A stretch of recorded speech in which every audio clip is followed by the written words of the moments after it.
The swamp is horrible. Goes back a half mile at least. It's everywhere.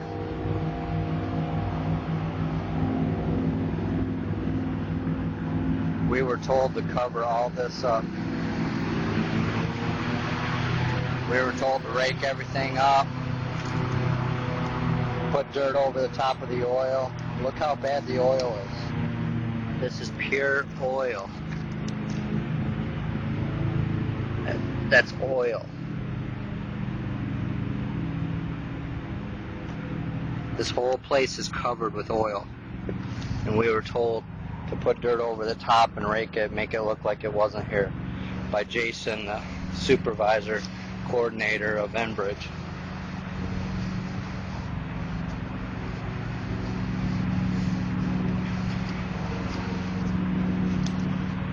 This is after we came through already and worked. I'll get more footage later. Today's October 27th. I'm just showing you the newspaper, so we have some proof here of when I'm doing this. This is some more footage of an area that I've been here before, and we were cleaning, and this is just way out, and we were told, as I said, to stay away from these areas because they were too far out.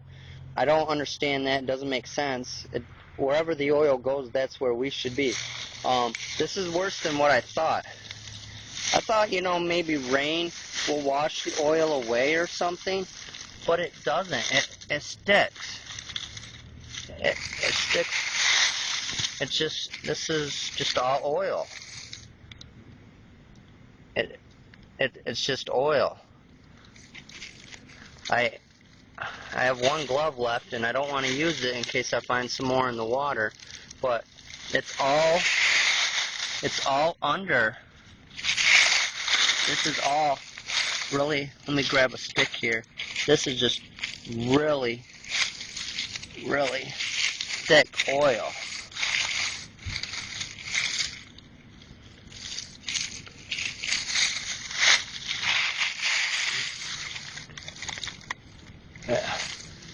See, Mother Nature here is helping Enbridge, and this is why. The leaves are falling. You can't see very much of this oily area, but the oil is underneath all the leaves. And soon it's going to snow, and then grass is going to grow.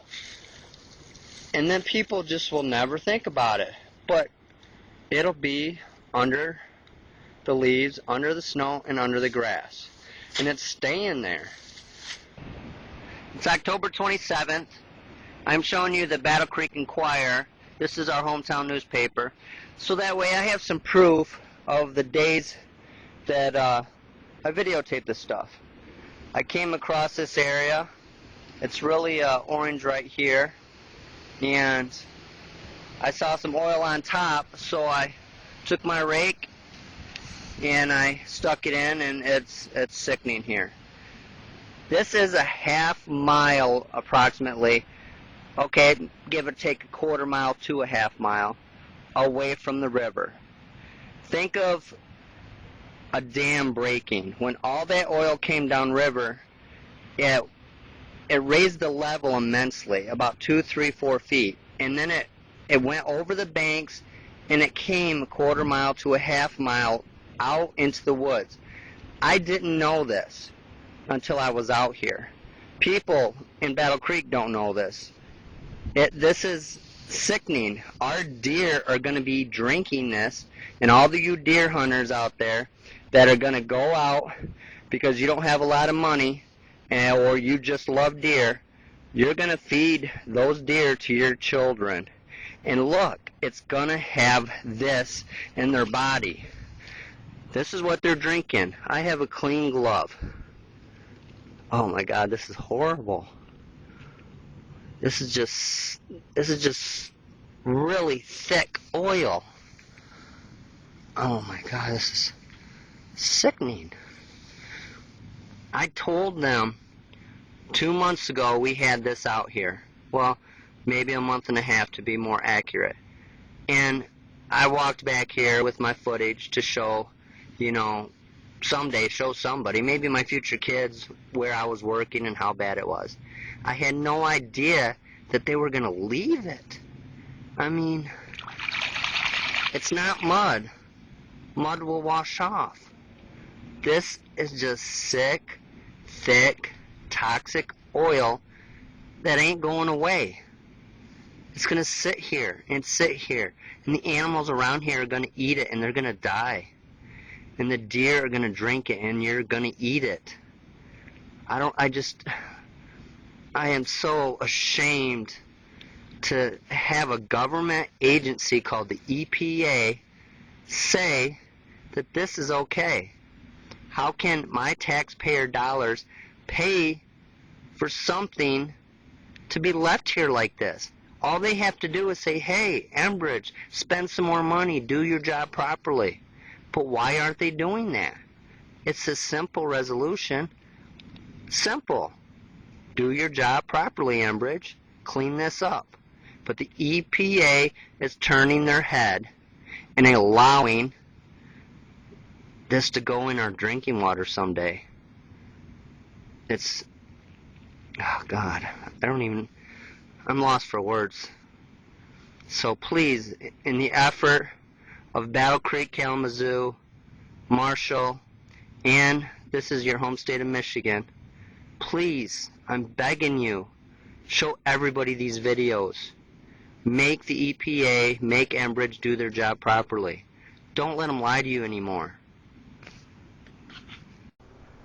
Sunday, December 12th, Enbridge says in here that they're still working for the winter. Problem is they just let all the workers go that are doing submerged oil and that are cleaning up oil. I just talked to several of them last night. They're going home. They're actually probably on their way home. Look at all this oil in this creek. I told Enbridge about this so many times. This is one of my first videos, how bad it was back here. Can everybody see how horrible this area is?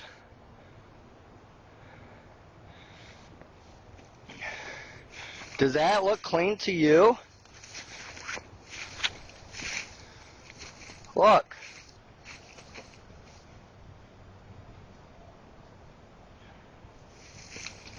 Wow.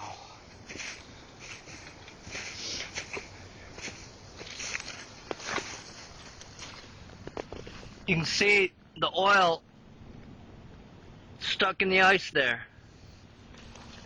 All through here. Here. Look at this. Animals are drinking this, people.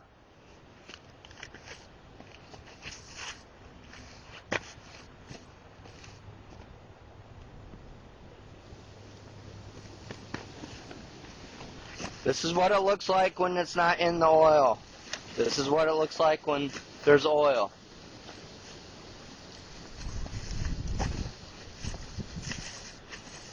All through here.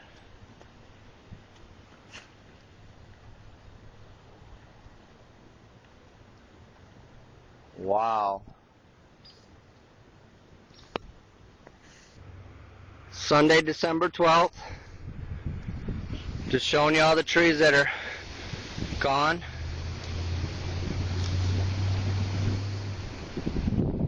All through here. They killed them all. Cut them all down. Goes all way back in here. Enbridge owns this property. Probably going to be arrested now. But I guess it'll help our cause because I have to prove whether they own this or not, the stupid things that they were doing and oil they left behind. Does it make any sense to cut good oxygen producing trees down that don't have oil on them just to cover up trails because they don't want people to drive back here and find oil? Does that make any sense? There's thousands of these trees. Good, healthy trees. They just cut them and drop them. What reason is there to do that? Wow, these are freshly cut too. Hasn't been that long. I don't remember. I walked back here before. I don't remember them all cut before. I mean, maybe this really is the spot that was covered up, and they really don't want us to find it. All these cut trees make me think that there is a cover-up here in this area. You had a rule, no live trees over 4 inches we are allowed to cut. Enbridge, you broke your rule 1,000 times here. All these trees are 8, 10, 12 inches, even larger. These are good, healthy trees that were giving shelter to our environment, all the animals. Look at all this. I left this area, but I came back. I went and talked to the resident. Enbridge owns this property, and I may be arrested for showing you these videos, but I don't have a choice. Go ahead and lock me up, Enbridge, but I'm doing this to protect my community. Somebody has to do this. Somebody has to go against you. Enbridge owns this property.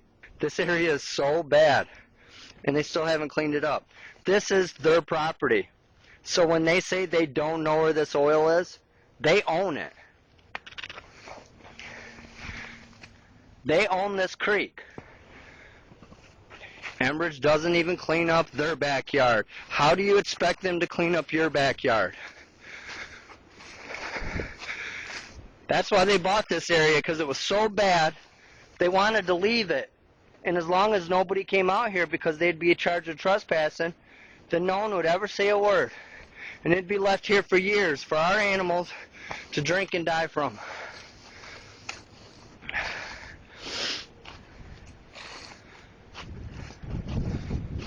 This goes way, way out there.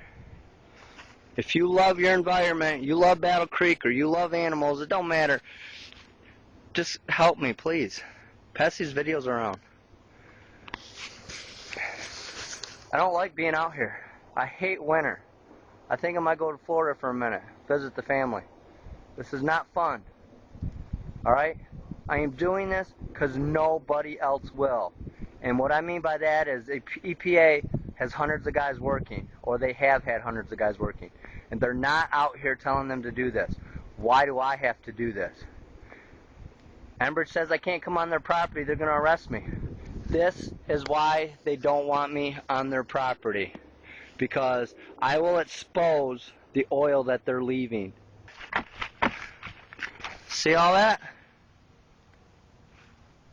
Enbridge, just because you own the property, doesn't mean you can leave the oil for all of our animals to die in. This is one of the times in your life where you got to make a decision. And my decision is, go ahead, Enbridge. Charge me with trespassing. Throw me in jail. But I'm not going away. I'll be here next year. And I'll be helping my community even more.